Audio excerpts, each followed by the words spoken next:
আপনি কি জানেন প্রতি হাজারে একটি শিশু জন্মায় একটি বিশেষ ধরনের পায়ের ত্রুটি নিয়ে, যেটাকে সাধারণভাবে বলা হয় মুন্ডু পা বা ক্লাবফুট। আজকের ভিডিওতে আমরা জানব এই সমস্যাটা কি, কেন হয়, এর লক্ষণ, চিকিৎসা এবং বিশেষ করে ফিজিওথেরাপির ভূমিকা। ক্লাবফুট হলো একটি জন্মগত ত্রুটি যেখানে নবজাতকের এক বা দুই পা বাঁকা থাকে এবং স্বাভাবিকভাবে রাখা যায় না। পায়ের পাতা নিচের দিকে বাঁকানো ও ভেতরের দিকে ঘোরা থাকে। চিকিৎসা ভাষায় একে বলা হয় কনজেনিটাল ট্যালিপস ইকুইনোভ্যারাস।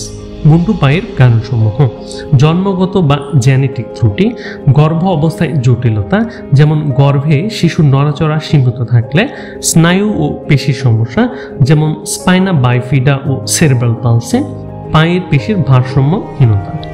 মুন্ডু পায়ের লক্ষণসমূহ: নবজাতকের পা ভেতরের দিকে বাঁকানো, পায়ের পাতার নিচের দিকে নামানো, গোড়ালির অংশ শক্ত ও নমনীয় নয়, পায়ের আকার ছোট দেখায়, শিশুর হাঁটা শুরু হলে পায়ের বাইরের দিক দিয়ে হাঁটে। প্রতিকার ও চিকিৎসা: পনসেটে মেথড বিশ্বের সফল চিকিৎসা পদ্ধতি। জন্মের 1 থেকে 2 সপ্তাহের মধ্যেই এই চিকিৎসা পদ্ধতি শুরু করা উচিত। ব্রেস বা অর্থোসিস: কাস্টের পরে বিশেষ ধরনের জুতো বার পড়তে হয়। প্রথম 3 মাস দিনে 23 ঘন্টা, এরপর রাতে ও দিনে নির্দিষ্ট সময় পড়তে হয়। সার্জারি: যদি কাস্ট ও ব্রেস কাজ না করে তাহলে সার্জারিতে যেতে হয়। ফিজিওথেরাপির চিকিৎসার ভূমিকা: ফিজিওথেরাপি ক্লাবফুট চিকিৎসায় অত্যন্ত গুরুত্বপূর্ণ ভূমিকা রাখে।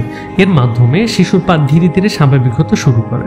ফিজিওথেরাপির কাজসমূহ: স্ট্রেচিং ও passive exercise, joint mobilisation, parent education. বাবা মাকে শেখানো হয় কিভাবে বাসায় এক্সারসাইজ করাবেন। ওয়াকিং অন গেট বা শিশুর সঠিকভাবে হাঁটার অভ্যাস গড়ে তোলা। ব্রেস ব্যবহারের সহযোগিতা এবং ফলো। পরামর্শ: জন্মের পর দ্রুত চিকিৎসা শুরু করুন। অভিজ্ঞ অর্থোপেডিক ও ফিজিওথেরাপি বিশেষজ্ঞের সঙ্গে যোগাযোগ করুন। নিয়মিত ফলো আপ ও ব্রেস পরিধান অত্যন্ত জরুরি। বাড়িতে অভিভাবকদের প্রতিদিন নির্দিষ্ট সময় এক্সারসাইজ করাতে হবে। মুন্ডু পা কোনো অভিশাপ নয়।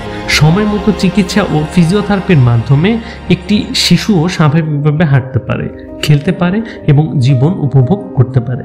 আসুন সচেতন হই এবং আমাদের শিশুকে একটি সুন্দর ভবিষ্যৎ উপহার দেই।